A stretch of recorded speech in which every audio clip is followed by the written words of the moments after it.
All right, welcome everybody. BJ Lisko here from Youngstown Studio, here with my co-host Cliff Hickman of the Canton Repository. And welcome to another edition of Pro Wrestling Quarterly. That time of year again. Cliff, how are you? Good. How are you doing, BJ?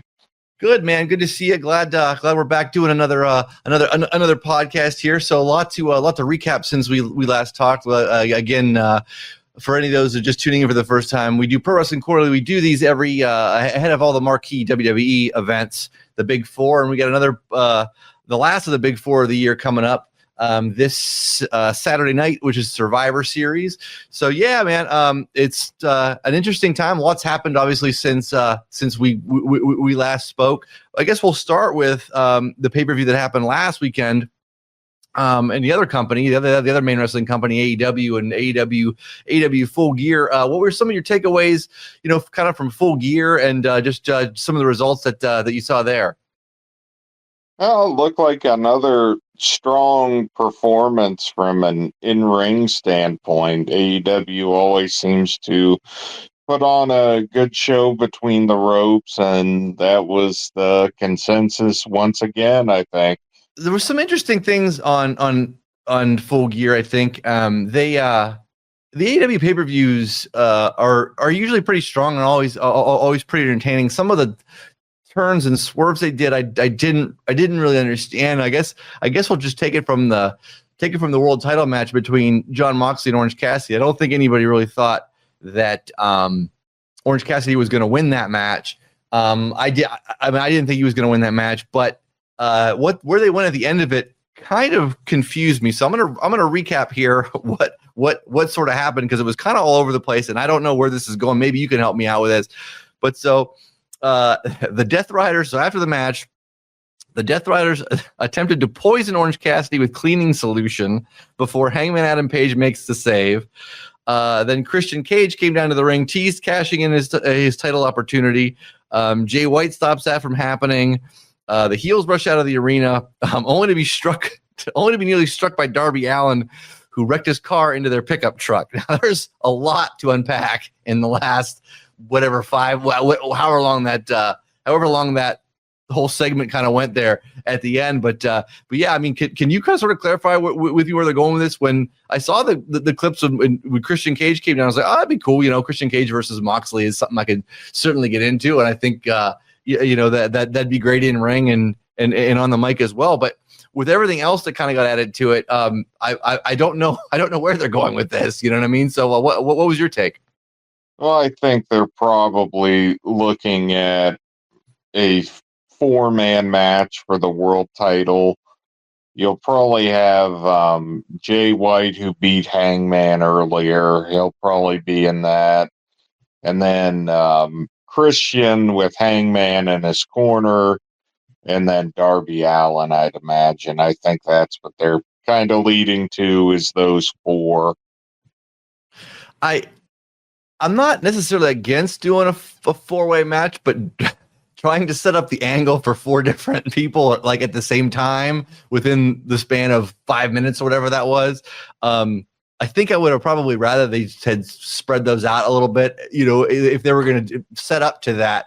Because all at once, it was just kind of like, it was literally a car crash kind of at the end of that, where you kind of really didn't know where they were going with it. You know what I mean? Those alliances and feuds have kind of been going for a bit, as far as Christian and Hangman have been helping each other out since the summer, and Jay White's been kind of going back and forth with both of them since the summer, and Darby Allin was the first one to take a shot at Moxley and obviously lost his world title opportunity to him. So I guess like the seeds of it have been there a while, but as far as it all coming together, yeah, it was pretty quick as far as what the next match will be, and who knows, it may not even be a 4-way. They may do some type of eliminator or knock a couple of them out in the coming weeks. I got you. Yeah. Any other kind of strong impressions from the Full Gear show, or even just with AEW sort of as a whole that kind of you've taken away here in the last few weeks? it's been nice to see the Hurt business in front of, or the Hurt Syndicate now in front of a live crowd. They were kind of pushed during the pandemic in WWE and disappeared kind of after that and weren't really used that much in some cases. Right. Lashley had a little bit of a run with the Street Profits, but Shelton Benjamin and MVP almost completely disappeared. That was my understanding was he had a great match with Swerve, and Lashley won that with the Hurt Lock. So Lashley's an interesting guy in AEW. They don't have many guys with that kind of size, and he still moves really well. He could be someone really interesting to keep an eye on. I think an immediate contender for a world title. It's such a jam picture at the top there, but I've always liked Bobby Lashley just because it's not only the big physiques. Some guys have one thing or the other, the big physique, the real life background, the athleticism. He's always been kind of the complete package. It's just getting an opportunity to put it together, and I think he might have a chance here, maybe the best chance of his career to really make a major impact on a big stage long term. Any predictions as far as what you think they're going to, what sort of angle they're going to kind of set up with Lashley going forward? I don't know. That's very interesting. It still seems like they're recruiting. I think there's probably another member out there. I don't know what. I mean, WWE's not really done much with Cedric Alexander. I don't know if he'll become available, though. You feel like there's a fourth spot there for somebody, though. I don't know who it's going to be. They've kind of teased Max Caster, possibly. There seems to be problems with the Acclaimed. And then Leo Rush is also, he was Lashley's manager at one point in WWE. So from that standpoint, it would kind of make sense if it was him. And he's had some really nice showings in ring lately. So I think there's probably another member of the group to come somewhere. And then from there, who knows? That top end of the title picture is very packed. And there's a lot of guys that could justifiably, you could look at them and say, hey, it's their time. Yeah, I could see Leo Rush for sure. I'm not sure what they're going to do as far as the Acclaimed. They're obviously teasing that split's going to happen probably sooner than later. But yeah, I don't know where the individual kind of parties go, where Max Caster and Anthony Bowens go after they split. Obviously, they're going to probably fight each other first after that. After they split, but yeah, I mean, kind of speaking of that, you're talking about the tag team title picture. Like I said, we just mentioned the Acclaimed are probably about to split here soon. Private Party retained the title there. That was against the Acclaimed, the Outrunners, and Malachi Black and Brody King. I'll be curious to see what they do next for the tag title picture, because I don't know what they're going to do, who Private Party is going to go up against next, or where that sort of shakes out, if it's going to go back to them against the Young Bucks again at some point. I feel like they're going to probably do an FTR Outrunners program at some point. FTR is going to, I could see them turning on the Outrunners down the line at some point, but they haven't really hinted at that yet. You know what I mean? So that's just sort of me speculating. But yeah, I mean, what do you see in terms of the tag title picture in AEW kind of in the months coming forward? I would say I think FTR and Private Party is going to be a thing, at least in the immediate future, I would imagine. That's the one that makes the most sense, with all the other teams kind of having a shot recently. Plus, if you're just putting two teams in there for 20, 30 minutes, those might be the two I want at this point, for at least the possibility of a classic match. So anytime I get a chance to showcase FTR, personally, I'm taking it. So that's what I would want. Maybe that's just me speaking as to what I want more than what's practical, but that's what I would want. Yeah, no, I mean, I'm a huge FTR fan, so I always like to see them in the title picture, and you know what I mean. It kind of the sort of the way that they have been positioned there, and not even saying I think that they're just trying to kind of elevate that tag division by taking some losses and stuff. Because I mean, it can't just always be FTR against everybody else. You know what I mean? They got to kind of mix it up a little bit. But yeah, I mean, I'm for FTR being in that in the title picture. As far as the Outrunners, like I said, I really like the Outrunners a lot. And all the sort of the vintage sort of feel that that they have. It's sort of vintage on steroids. It's sort of like 80s WWE steroid, you know, is kind of how I view those guys. They look like a couple of Jesse the Body Venturas sort of, you know, in the ring, but I like them a lot. I like their promos. I like the whole gimmick. What do you see them doing with the Outrunners kind of going forward? I would say they're a team to watch, especially over the next year. You talk about a team that started with, you know, very limited opportunities and has really made something for themselves. Those guys are it.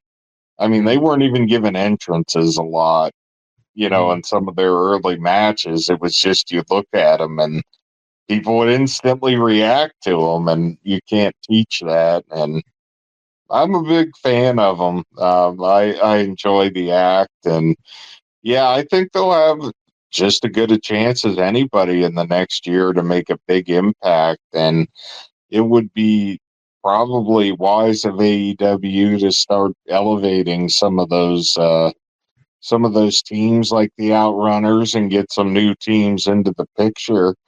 So I think they could be poised to have a big breakout year next year.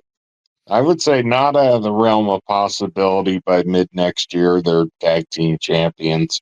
Yeah, I mean, anything that gets sort of the Outrunners out there. Yeah, I remember too the Outrunners not long ago seeing them on NWA programming. You know, I mean, they were there and just kind of sort of brief. I think they fought in the Crockett Cup, I believe, the last time that was the last one they did. But yeah, I just remember seeing them there, and then like you said, a lot of times they were just sort of an afterthought. I mean, you see them on AW programming, but it was just, you know, they didn't get entrances and they didn't really kind of let those guys sort of shine through. And but yeah, I'm glad that they've sort of pivoted and let them, you know, let them have time on the mic. You know, they're picking up some wins. You know, obviously the crowd is definitely into them. So yeah, hopefully AW strikes while the iron's hot with those two. Yeah, two older guys too that I think started in OVW as a team down where, you know, the old WWE development territory was before NXT. So they've certainly put in the time. They've worked really hard. People might say they've come out of nowhere, but it's like, yeah, they're like a 10-year overnight success. Yeah, right. So it's nice to see when you see guys like that have worked so hard to finally get their opportunity. And then there's some other teams to keep an eye on. Cage and Archer, I think, has a lot of potential. That, you know, there's just not. It's not only the size I like; it's the athleticism of both of them. They're both pretty impressive, and I do like La Faction and Gobernable there with the Beast Mortos and some combination of Lisko or Roosh. I think that could be viable as far as new teams that could make an impact. And the Kingdom, you could probably use Taven and Bennett in there. I know they were used on Ring of Honor, but as far as in AEW, they haven't really had a chance to be spotlighted. And I know they've been kind of a comedy type act, but those two were actually really good in between the ropes when they had a chance.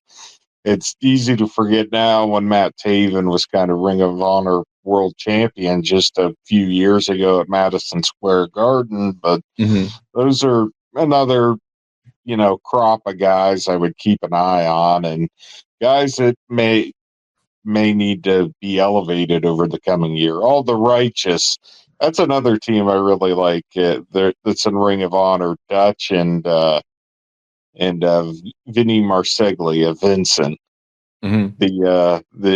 I love that act. I love them in Ring of Honor. The whole white cult thing with it's pretty funny. I like it. Nice, So some other sort of highlights from Full Gear and kind of what's been going on lately. So Mercedes Moné defeated Chris Statlander to retain the title. What do you think it's been with Mercedes Moné? It just hasn't, like, she came with a lot of star power into AEW, but it just doesn't seem to have really kind of clicked yet. I mean, is that just a case of her kind of getting used to talking more? And because when she was in WWE, she was always kind of like, my sort of point with her was that she was always fighting up from underneath. She was a baby face. She didn't talk a whole heck of a lot. She had great matches. I mean, do you think this is just, she's still kind of finding her footing in terms of just playing the heel or and kind of settling into that character? I think so. And I think, she was coming off a pretty serious injury, and I think that's coming along. This was widely considered her best performance in the ring in AEW, and sometimes it's also a matter of just finding the right opponents as well. Mm. I think some of her early opponents, like Stephanie Vacker, really wasn't on the roster. That was the Forbidden Door thing, and then she quickly exited the WWE. And Statlander, and then Britt Baker that was another situation where she was coming off some serious health issues and a long layoff. So I think it was just a combination of probably, like you said, finding some footing, and some other people she was working with finding footing, and I think that'll probably pick up going forward. I think you're already looking at possibly something with Camille in the future. You see her kind of berating her more and more recently. So something to keep an eye on there. Yeah, I wanted to ask you about that and bring that up as well too. So since they brought Camille into AEW, and I was excited that I'm excited that she's in AEW because I followed her throughout the time she was a champion in NWA. But yeah, I mean, they've kind of, maybe you can explain to me. I don't know what they're going for here with this already. Like, I mean, right out of the gate, it's just like they kind of have already squashed her. Like, I mean, she should probably not have lost yet. I understand sort of the berating part of it, and if that's what you're going to set up, I just sort of question the timing on doing all that as her first kind of thing before she. I don't. Camille comes in as sort of the. I mean this in the nicest possible way. The sort of the monster kind of character where she's the big, she's gonna, she's physically larger than just about everybody else there, in AEW, and so I'm confused at the way they've handled her. But what's been your take on her? Yeah, it's been interesting. She squashed a few people there in the run up, and then they went into Statlander and kind of who was the strongest pound for pound, and she lost that one pretty quickly and decisively at the Halloween Fright Night thing. Mm-hmm. So I guess my short answer is I don't know. Yeah, I don't think anybody does at this point. Yeah, even if you pulled that card and you're going, all right, Camille's going to fight Mercedes Moné right now. I mean, are you going to have Camille beat her? I don't know that they're going to. Maybe, but I mean, I probably would, because, yeah. I mean, I would if you're going to pull that card. I don't know how long they're going to drag out the split between the two, or if they're going to kind of like with when they had Wardlow running hot. I think they really built that up for a long time. Right. As far as, with MJF. So they may be trying to go back to that well, but I think they'll need more time to really kind of build that momentum behind her they're looking for. If they did it now, might be kind of cold. If that's the way they're going after this, if it's going to be Camille against Mercedes Moné, you have, like, Camille has to win when they fight. Like, she has to win and win that title, because if she doesn't, she's done, right? I mean, how do you bounce back? She's just going to become an afterthought on the card, because I don't think anybody's going to take her seriously. If you have her come and she's going to loses to Statlander, she's getting bossed around by Mercedes Moné and then losing to Mercedes Moné on top of it. So yeah, I think if they pull that card with her at this point, I mean, I think she almost has to win. Yes, I would say yes. She has to win if they do that in the immediate future. Oh, 100%. Looking at some of the other ones, just real quick at AEW before we move on to Survivor Series. I think the most talked about match of the night was, and I literally have no idea who the Costco guys were before this. This is the first I've ever seen any. I didn't know who any of these people are, but very popular on the internet apparently. And they did a match. It was Big Boom AJ beats QT Marshall. And I've got the biggest pop of the night from everything that I've seen. And so, I mean, I don't mind these collaborations. They put this on the pre-show and stuff. And I mean, this is just, this is Wrestling 101 going way back. Get, any kind of celebrity or tie-in sort of from outside the wrestling world that have big followings. I mean, I think it's a plus for both sides, whether you like the match or not. I think it did positive business for AEW. And I mean, obviously, as hot as that match sounded in the arena, I think that was a home run for AEW as well. Yes, I wasn't really familiar with them either, but everything I've seen looks like it was actually done pretty well with them. I saw the punch he threw at QT Marshall the night before, looked really solid. Took the diamond cutter really well after. It looked like a lot of fun. And like you said, it's on the pre-show. I mean, if you're going to, it's hard to complain about things like that, especially when the placement is, I think, perfect. I mean, what's there to, you get all the benefits of it without, this isn't like, David Arquette winning the world title or something like that, Right. This is a fun little thing that everyone was able to see for free and everyone enjoyed. And there's nothing wrong, even if you wanted to put them in the opening match on a pay-per-view, if they have that kind of heat now and again, If it's working to that degree, I don't see anything wrong with it, especially, in the right spot on the card against the right opponent. For a guy that's never wrestled before, I mean, yeah, like you said, he looked pretty good, and he got the basics of it down really well, and enough to pull off this match, and and obviously get the response they did. So yeah, I mean, that was again for me not knowing, but that's probably the point, like sort of expose AEW to new audiences, and vice versa. So definitely a win on that. The next one I wanted to touch on real fast was a guy that I like in AEW, and I think he has a lot of promise. He's kind of has mentioned that he's sort of under the tutelage of FTR a little bit, and that's Daniel Garcia, who defeated Jack Perry to win the TNT title, I believe. So I'm glad to see him in that in that spot. He's obviously training under the right guy, or he's getting advice and stuff under the right guys in FTR, and you've seen Garcia and his sort of intensity level ratcheted up a few notches over the course of the last 6 months to a year. But yeah, what's kind of your take on Daniel Garcia and where he's kind of being positioned at right now in the AEW card? I think the arrow is up on him as far as one of the guys that's probably going to be taking the fight to the Death Riders here in the near future.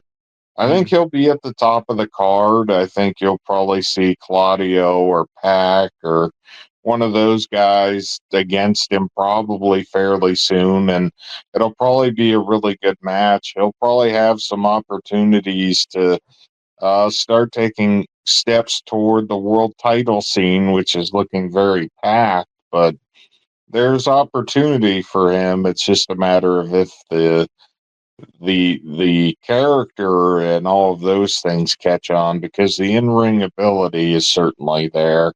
And like you said, the intensity, you've seen him evolve quite a bit. He's obviously capable of evolving and rolling with things and changing things up. So that's a guy to keep an eye on. I think Kyle Fletcher's another guy in the next year to also keep an eye on, as far as guys that could really elevate themselves and take that next step. He got the win over Ospreay, and for a guy that was just a year ago primarily a tag team guy until his partner got hurt, to where he is now is, he's made major strides to a viable singles guy. That's the thing. AEW does have so many exciting wrestlers in that next year, in that next tier of guys.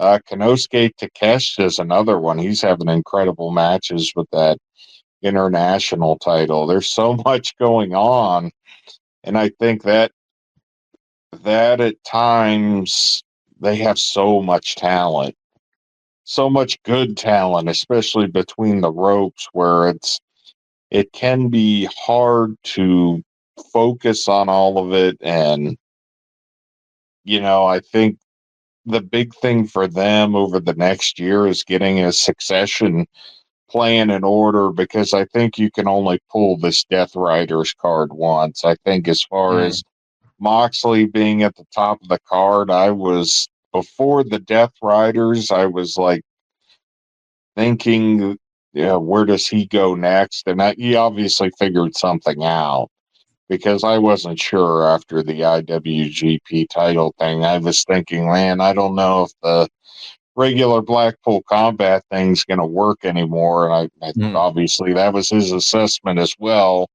So, yeah, I think, I wonder if this is the point after 5 years where they start to transition some of these guys into the main title picture that have typically been at that second tier. I think Darby Allin's going to be the guy eventually that dethrones Moxley. I just have this weird feeling that I think it's going to be him, and that might be the step towards this next generation of guys. Yeah, I agree with that too. I mean, he's their guy. He's a homegrown guy. And yeah, he's a part of the next, like you said, part of the next sort of generation of guys. Even through all the ups and downs of AEW, Darby Allin's never really lost his popularity with the fans either. Like I think he's still as over as he, I think he's kind of held a steady line where a lot of other guys have kind of nodded, the shines on, shines off. Darby Allin has been probably, I can't really think of, outside of maybe MJF, I can't think of anybody else that's sort of been as consistent in terms of their reaction and stuff with the fans, but he's got to be as consistent as anybody else in that locker room, if not more. Yeah, he's such an interesting guy too. He always seemed, he's always doing the stunts, or, you always find your eye drawn to him. Even the YouTube shows, which are hit and miss for me. He showed up on Meal in a Match, and they bring a meal in. I was like, well, I've got to see this. He brought in gas station sushi, and pretty much everyone, including himself, was sick by the end of the episode from it. So, he's such an interesting guy. And then they were doing dares where he had to, he had to answer a question or drink tartar sauce. Of course, he drank the tartar sauce, which is, it sounded pretty disgusting, and it looked like he didn't enjoy it very much. But yeah, he's one of those guys that you just find yourself drawn to him a little bit, and he's one of those guys you can't write, That I was not surprised. Were you surprised in the least to find out he drove the car into the bus himself? No, not at all. No stunt driver. It was just him. I was like, that was the most least shocking thing probably about that segment, was that he told him he was doing it himself. 100%. Yeah, I hope he can stay healthy. The Dynamite match against Claudio, and the way Claudio was hurling him around, and Claudio beats him on Dynamite the week before. It was a good match, but with Darby, I think my only concern with him is just staying healthy and not completely I don't know how he hasn't been hurt more seriously with some of the bumps and stuff that he's taking, and some of the risks that he takes. And he's so much lighter than those guys, and they can whip him around, and it looks devastating. Although at the same time, I think back to at Mercedes Moné when Sasha Banks was taking bumps similar, where it looked like for whatever reason, and she was smaller than, Charlotte Flair, but took a lot of really hard, what looked like devastating, bumps, and was okay. So, I mean, maybe Darby Allin's just, like I said, he I don't know. He's so light, he can't even hurt himself. I don't know.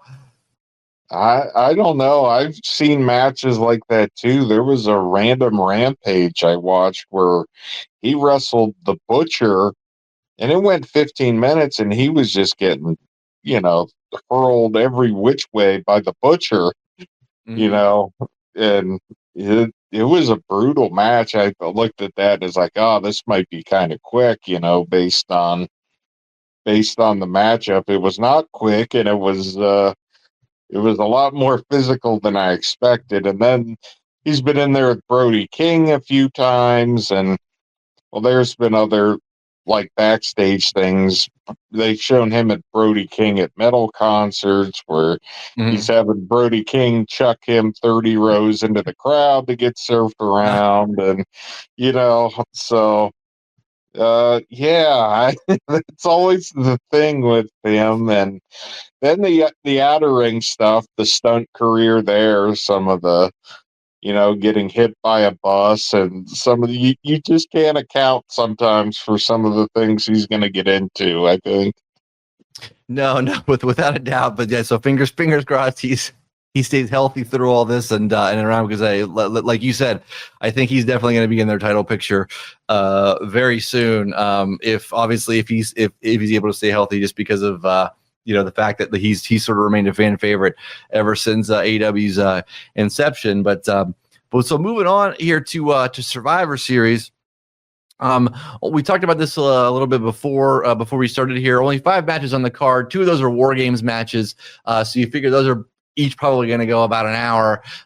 So yeah, 5 seems to be about the sweet spot for about a like 3.5, 4 hour pay-per-view. But we'll start at the bottom here for the Intercontinental Championship.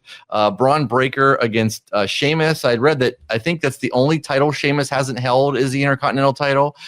So maybe they give it to him here, even if I think if Sheamus wins this, I don't think he's going to have it very long. It seems like one of those ones where he's going to win and then either lose it back on Raw or lose it back relatively quickly, maybe on the next premium live event they throw on. But what are your thoughts on Braun Breaker and Sheamus? Yeah, that one could probably go either way. It seems like Braun Breaker loses and wins that every so often in pretty quick fashion.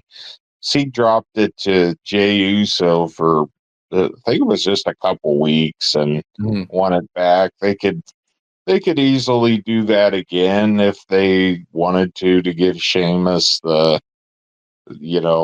honor of holding all the titles. It could probably go either way. I'm sure with 2 guys with that style, it'll probably be a really physical match, and I think the crowd will enjoy it. I really do. I think it'll be probably I'd imagine that would open the show and be probably a good way to get people into it.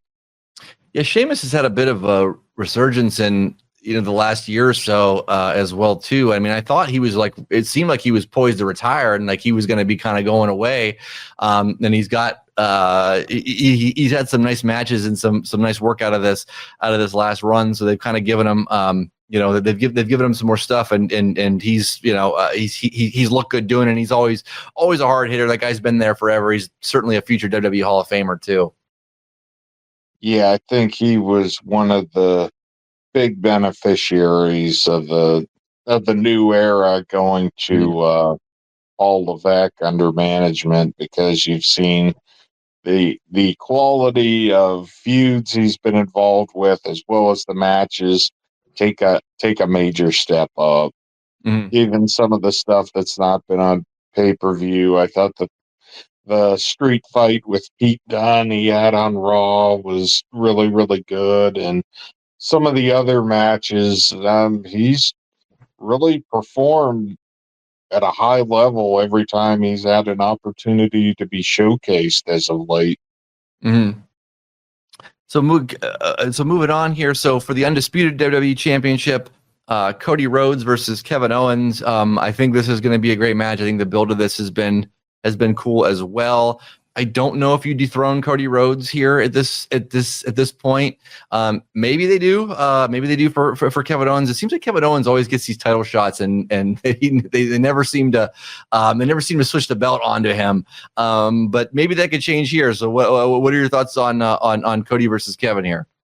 Yeah, I don't think they're gonna take it off of Cody Rhodes here. I could be wrong, but it seems like he's going to be the guy going through WrestleMania, whatever they have planned there. It seems like whatever way they go, he would be the key to a big payoff to something. Whether they revisit Roman Reigns, whether The Rock becomes available, or whatever they want to do, I think there's a big payoff probably at WrestleMania with Cody Rhodes doing something, either retaining or losing or what have you. I think, yeah, Kevin Owens always kind of finds himself in that spot, unfortunately. And you wonder if Randy Orton rears his head and costs him this one. I guess that would be my prediction if I had to make one. Yeah, I think so. I mean, obviously they're going to Kevin Owens is going to end up fighting, Randy Orton. But it's got to be a testament to Kevin Owens though too, because they use him for all these sort of matches like this, and he's always, he's always high up in the card. He's always right in that main event picture, and just a reliable guy to work with. It seems like whenever they pair him with anybody and they go off for however long they do, I don't know that anything. I mean, Kevin Owens hasn't won a lot of these titles, obviously, but I don't know that it's hurt him necessarily, and I think he makes other people like he shines up other people well too. So I think he ends up making everybody. I think everybody kind of looks better kind of for it. Kevin Owens has kind of sort of found himself in that role of really just like I said, he's a guy that he's going to have a great match with a great match and great feud because he can talk well as with just about anybody on the card. Yeah, he's almost, if you want an equivalent, he's almost their modern day Jake the Snake Roberts. If you remember, he never really had titles. His thing was to get the next guy ready for Hulk, the next guy ready for Hulk Hogan a lot of times. So yeah, he's kind of got that spot where he's got such an aura and so many skills he doesn't necessarily need a championship title to draw eyes to whatever he's doing.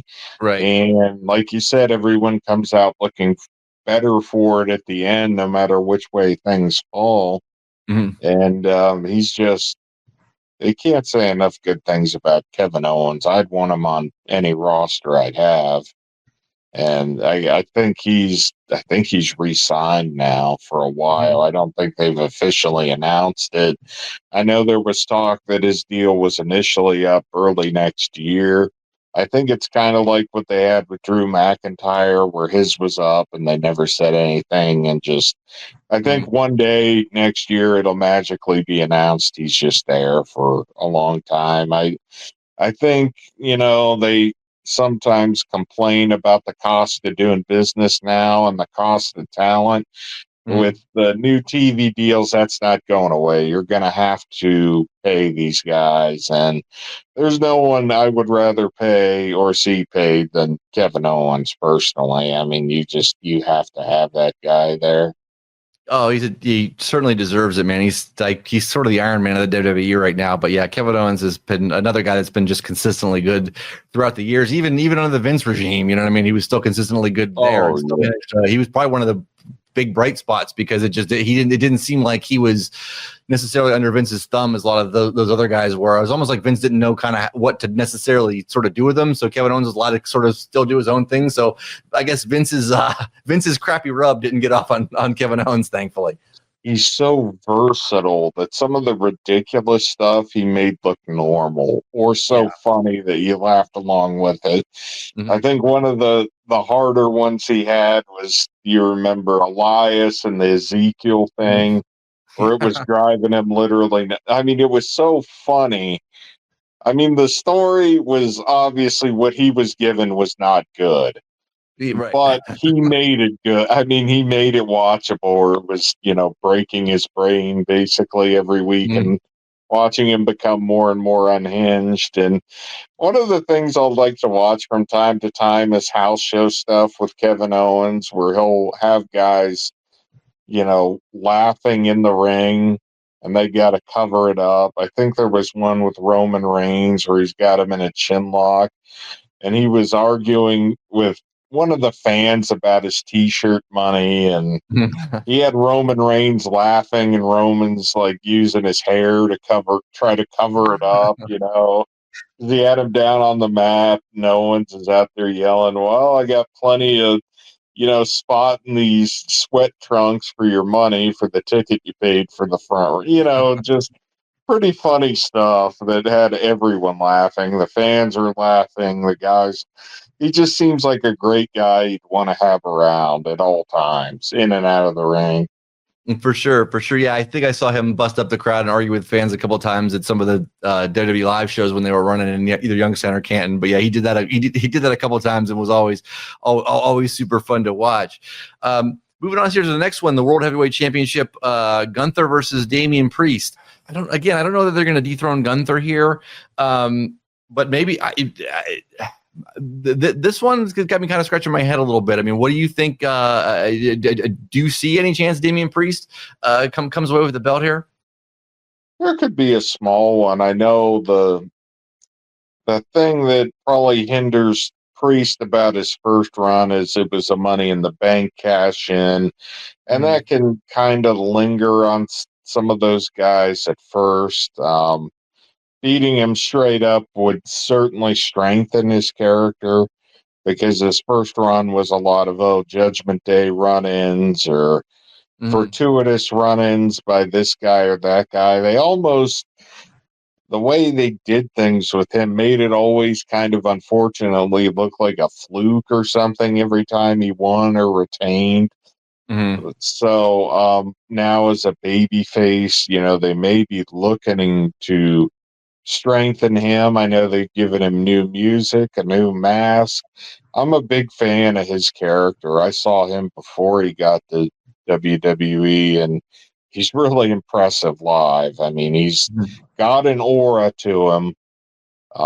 It hasn't always, the way they presented him hasn't always shown through. He was more, when he was in Ring of Honor as Punishment Martinez, he was more almost like the Undertaker, of this silent occult character that would occasionally paint his face and come out with druids for big matches. And it kind of gave him a little bit of a different aura I don't necessarily think I've seen from him in WWE. But I know they talked about giving him, I don't know if he's had a mask recently, but there's been talk of possibly giving him a mask for his entrance and some other things to try to amp that up a little bit. But as far as between the ropes, again, another big guy that can really, really perform at a high level and do some special things. And then Gunther, I mean, that's one of one.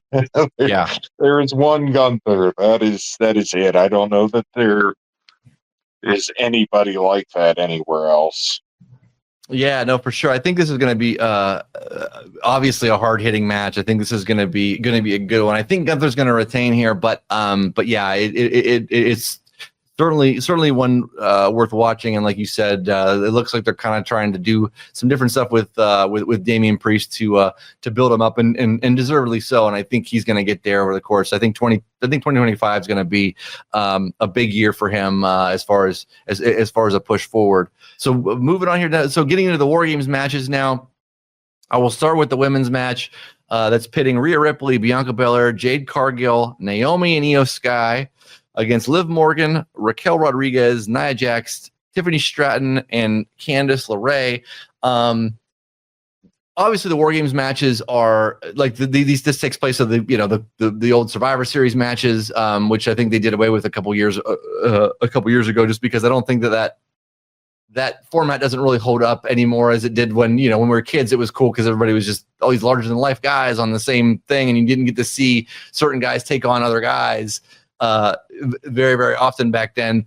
But I do like that they've pivoted to the War Games matches. And for this one, there's some intriguing stories within it. Obviously, at the top is Rhea Ripley and Liv Morgan, who those two have been great. That whole storyline has been great. I think eventually that's going to flip back to, the belt is eventually going to flip back to Rhea. Anything kind of stand out about this match to you as far as the some of the people involved and where where you can see them kind of going forward out of this match? Oh, there's a lot of stuff you can look at. Obviously, Nia Jax and Tiffany Stratton, they've always teased, is Tiffany Stratton going to cash in? Well, there's two champions in this match, and with the carnage involved in War Games, you wonder if she cashes in if someone gets right. Bad things happen in the end of War Games usually, so there might be a chance to cash in. There's that angle, and then there's, I think, Jade Cargill. Is she still in it? I know they did a car accident angle with her where she was splayed out on the roof of a car last I saw. So maybe she's not in it, but if they've taken her out of it, they at least didn't update the card on where I got this from. But it's that's okay. I thought I saw last night they had this long medical report on her. It didn't say if she was in or out, but there was a lengthy medical report, and I don't know. And Bianca Belair, you would think, is probably underutilized, being in the spot she is. I know they're trying to make those tag team championships for the women a thing, but it seems like she's so talented. It's kind of odd to see her not in like the world title picture for one or the other of those championships. But they have so many talented women. I guess it's okay to do that, once in a while. But yeah, there's all manner of storylines there. It's the damage control thing with Io Sky is always such a fan favorite that people want to see pick up the big wins. Obviously, you've got Rhea Ripley running through everybody. That's something people are going to want to see. And it'll be interesting to see which way that match goes ultimately. There's a lot of things that could happen at the end of it. The other person who I think has got to be nearing a comeback, and they might hold this off until Royal Rumble, is Charlotte Flair. Have you heard anything as far as her or where she's at on her in terms of sort of her recovery? No, I haven't. That's a name that hasn't been really heard from in a while. She's been pretty quiet throughout this entire process. And again, I think it speaks to just the strength of that division, where I hadn't even, to be honest, this is going to sound bad, hadn't really thought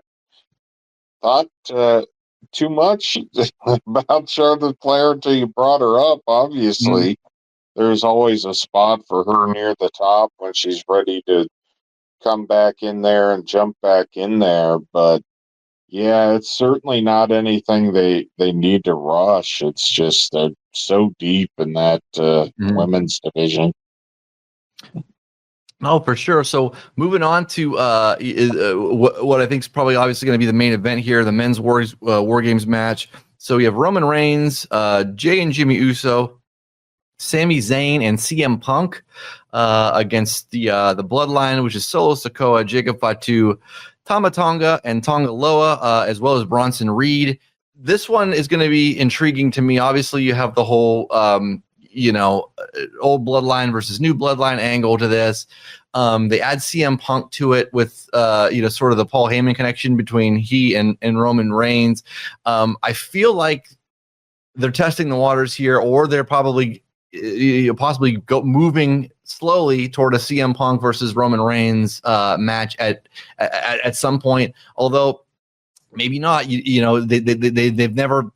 They haven't done CM Punk versus Seth Rollins yet, which is something you thought that was going to happen, and you think I'm sure is going to happen at some point. But what are some of your takeaways for this one? I mean, do you see a CM Punk? First off, do you see CM Punk Roman Reigns? Is that something you could see happening at WrestleMania? I don't know. It's certainly possible. Anything's kind of possible in that top half of the thing. If The Rock's available and comes in and wants to take the Rhodes match, that's certainly one way you could go. For me, I guess I'm just not that big of a CM Punk fan. I don't mind him being down the card. I'm kind of at the stage where I don't know that I want to see him at the top in a big marquee match or something like that. I don't know. That would be interesting. And what are your thoughts on the Bloodline as a whole? It's getting to the point for me, and maybe it's just me. This is starting to feel like NWO Wolfpack versus NWO Black and White. And I wonder when you're going to have the Mega Bloodline where it's like the NWO Silver, where all 8 of them come together, and Sami Zayn gets betrayed again and they squash him. You know what I mean? I kind of feel like there's some history repeating itself, but I seem to be in the minority on that. Everyone still seems really into it. Whereas I don't know. I'm just kind of it's been going on a long time now, and I'm just kind of ready to see some type of conclusion with it one way or another. Yeah, I agree with you there. It's getting to the kind of the point too, and it's they've added people obviously to it as it's gone, and now, like I said, with one versus the other, you're right. I think it has been going on probably a little bit too long. They probably should wrap up, have some sort of conclusion to it. I'm sort of with you on that, but and maybe this is going to be the first step in kind of getting there. You know what I mean? I don't know. Obviously, Reigns versus Sikoa is a big one that I think that they're going to tease toward. I'm sure is going to happen at some point. But yeah, you got to wonder. I mean, maybe you and I are in the minority, and just the fact that we've seen this, you and I are kind of getting like, okay, what are they going to do with this? But yeah, it still seems to be the hottest thing on their, or one of the hottest things on their card right now. So, well, as long as they don't do the finger poke of doom, where right. Solo takes a finger to the chest and takes a dive, I think Right. they'll probably be okay on it. It's just I saw WCW become so reliant on that NWO story, and they never had, and I'm sure they have Paul Levesque seems much more organized than WCW ever was, but they never had a resolution in mind for that story. They just were like, oh, keep it, There was always some weird thing to keep it going, and after so long, everything gets a little long in the tooth. Mm-hmm. So it'll be interesting. This could be War Games, usually a big thing. Maybe this starts building toward some kind of resolution. It's kind of already stretching a little the bounds of logic, where if you remember, like Cody Rhodes told Roman Reigns he didn't want to just take the title, he wanted to take his family from him. And that kind of happened, and then he helped him anyway, which is why the Kevin Owens thing kicked off. But if you remember the uncomfortably long beating they gave Sami Zayn, and now he's back with him again, it's kind of it's starting to stretch a little bit for me, but we'll see. Some of the new Bloodline guys I really like. I actually like those guys more than the older guys. I think I'd like to see them win, actually. Mm-hmm. Yeah, I love Bronson Reed. The Bronson Reed is fantastic. I like Bronson Reed a lot too. I love that Jacob Fatu is in WWE now as well too. Oh, he's great. Yeah. We've been watching him on he's been MLW for so long, and he's been so great. I mean, it's just like, yeah, this guy, WWE's got to sign this guy, and thankfully they did, because he is just so good, and he's a guy that I think is going to be in that main picture sooner than later, just for how good he is, what he's able to do athletically, and he's a great promo, and you know what I mean. Like he's one of those guys, man. That's just he's going to be at the top of that at the top of the card, sooner than later. And I think that could happen at some point in 2025, where he gets elevated to that main event status. Oh yeah, I could see him against Cody Rhodes in a main event, and I could even see him winning it very easily.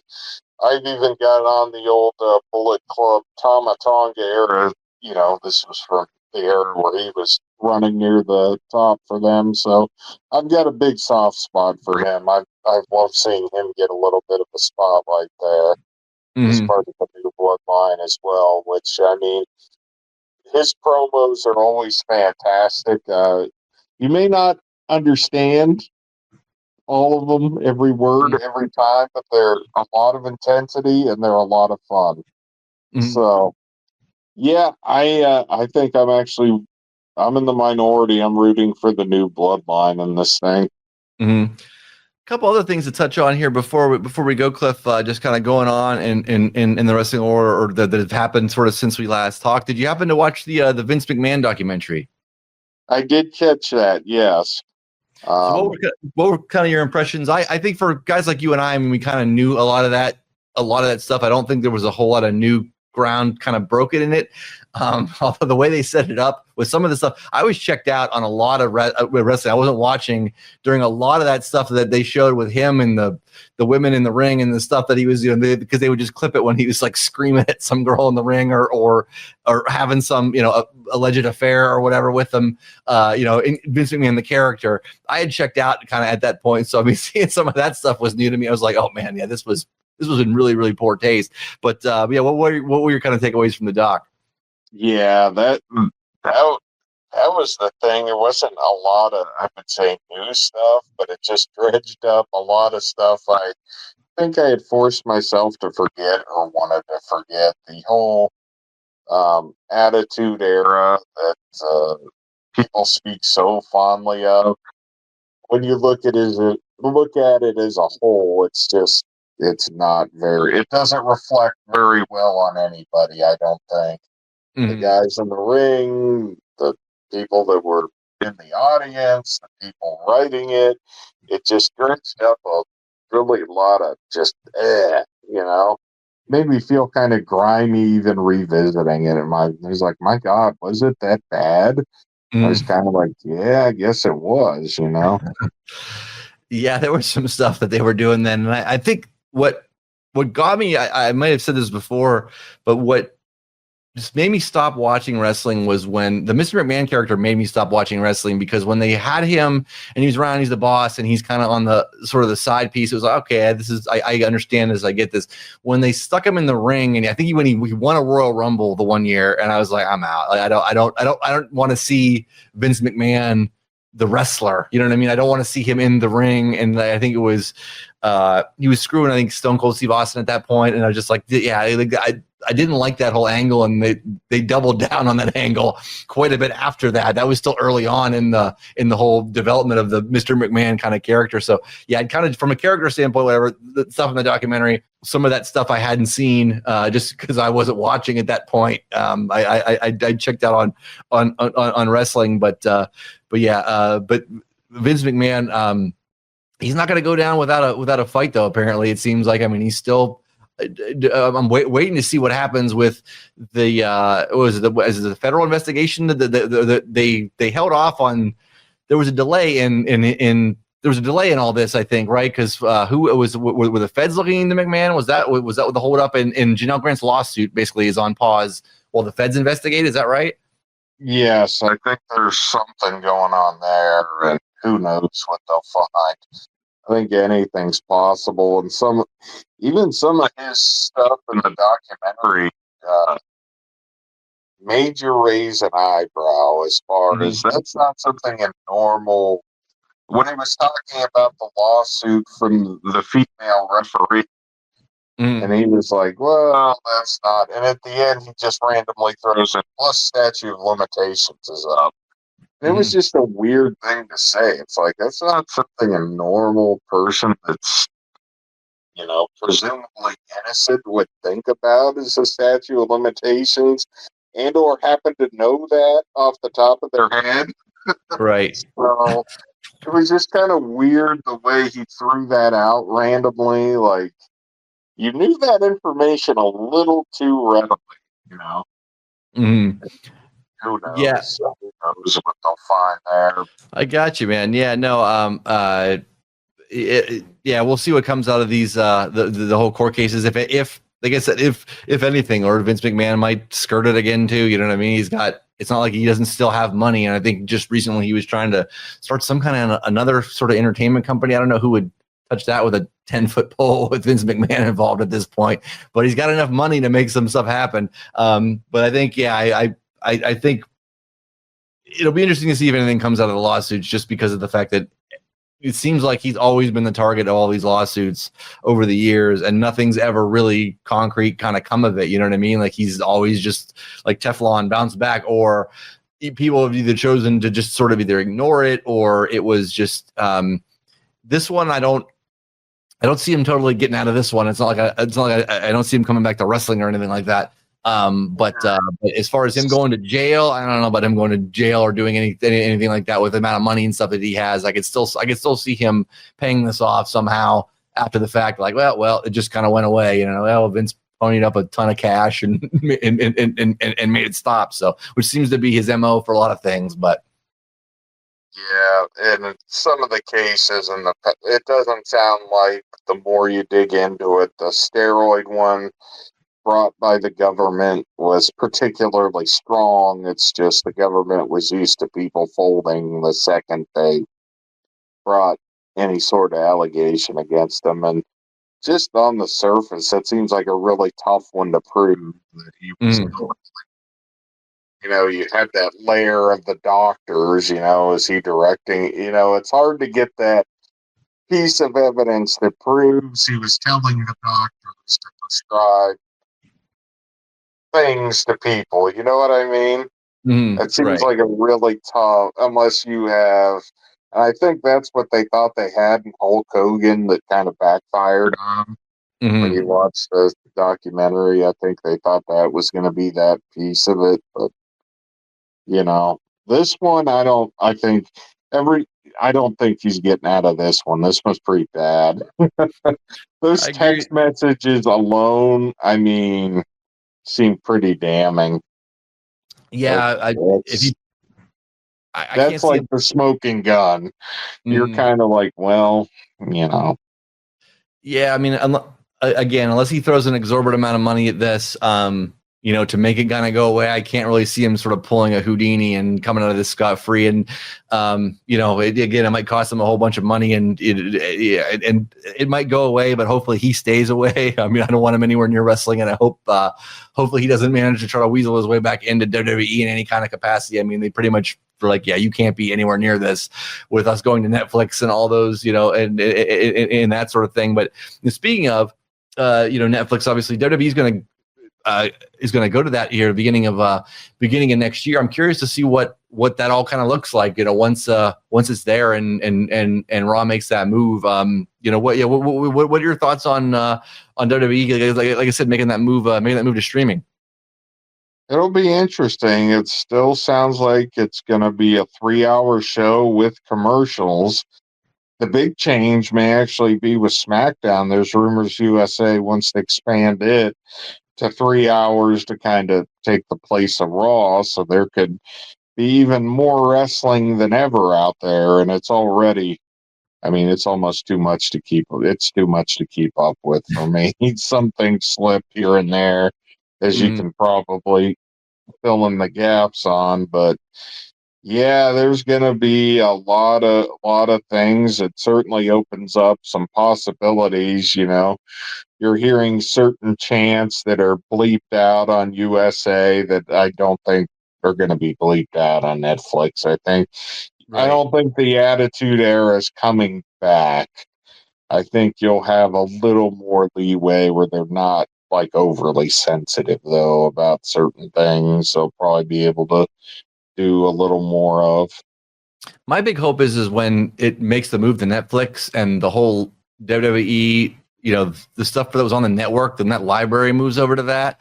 Like, please make that easy to access stuff again, because when it moved to Peacock, you couldn't find anything. Like, you lost. Like, WWE Network was really, really cool back in the day, because you could go to whatever year you wanted, whatever pay-per-view you wanted. Like, it was easy to find stuff on there. When they made that move to Peacock, I couldn't find shit on there. Like, it was just that. So I'm glad, hopefully with the move to Netflix, I see that they're teasing it. They're putting up a lot of stuff from the WWE vault, like stuff, even unseen stuff, which has been kind of cool. They've been putting out on their YouTube and stuff, and I'm sure that's going to make its way to Netflix and stuff too. But I just hope that the interface of that, it's just easier to find that historic content. You know what I mean? There's a bunch of stuff that they still hadn't put up. I mean, I've been waiting for them to put up. I think they had one season of Smoky Mountain Wrestling on there. There was a whole bunch of other stuff that they never got to. They just started putting up. I used to watch Primetime Wrestling when I was a kid on the Monday nights with, Bobby Heenan and Gorilla Monsoon, and they had started putting out more of those right before that all moved to Peacock, and then you couldn't find again. That just got lost again to wherever it is on there. But yeah, my big gripe is just hopefully they make all that content that was on WWE Network easily accessible when it moves to Netflix. Yeah, and then they're editing out, a lot of. So, a lot of stuff's heavily edited where it wasn't before. And that's where it gets a little. I know it's some of the stuff they've edited is politically insensitive, but at the same time, it happened, or, I'm okay right. If you want to put the disclaimer on. I don't know that taking it out and acting like, oh, it happened. Right. It was. It was a time and an era where it wasn't as progressive as it is now, Right. It's just that happens in the world as a whole. If you looked at some of the writings, Abraham Lincoln in his time, you would have said, like, what white supremacist wrote this? And you're like, oh, it's the guy that issued the proclamation that freed all the slaves. It's just part of the time. Right. As you would hope it would, that things progress a bit. So I don't know that completely erasing it is the right answer, but that seems to be what they've done in some cases. But some of those really sleazy Vince McMahon bits still live on, which is the weird part, I know you leave those, but yeah, again, just like I agree. Just stick a disclaimer on there, saying, yeah, this happened, whatever. Yeah, we know this is bad, but like this did happen. We're not, trying to say that. I think one of the most famous ones was when Roddy Piper, for some reason, painted himself half one color, half another color, and. Yeah, I think he was fighting Bad News Brown, I think. And then half blackface. I was like, oh boy. You know what I mean? I don't know what he was going for. They said he didn't know what he was going for. The funniest, did you hear what they did to him? Is kind of the funniest thing. There was a solution to get that paint off. He said Andre the Giant dumped it down the drain and replaced it with water. So when he came back and tried to wash it off, it wouldn't come off. He had to go to the airport with half his face painted. He said he's just miserable. His skin's rubbed red. He's still half, coated in paint. He just slaps his stuff in the airport and they just pass him along. So the funniest part about that isn't even necessarily the uncomfortable social aspect. It's that Andre the Giant dumped the cleaning solution to get the paint off down the drain, and he was stuck like that for a while.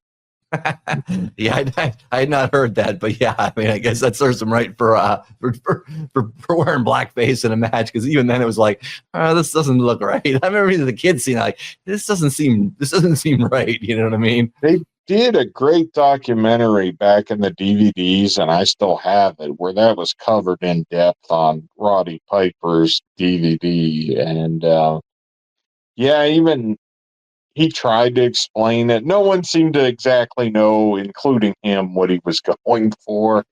But the funniest thing to come out of it was him telling the story of, and I couldn't get unpainted because Andre the Giant dumped the stuff down the drain.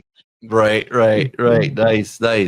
Well, Cliff, man, I think we're gonna wrap up here, man. But I guess always good to see you. Always good to talk some wrestling with you a little bit. And thank you everybody out there for tuning in. If you would like and subscribe to this to Youngstown Studio on YouTube. If you want to get a hold of Cliff, he's on X. It was at C Hickman Rep. Is that right? At Chickman Rep, I guess, is the easiest way to describe it. Hopefully, I'll be back with you in person.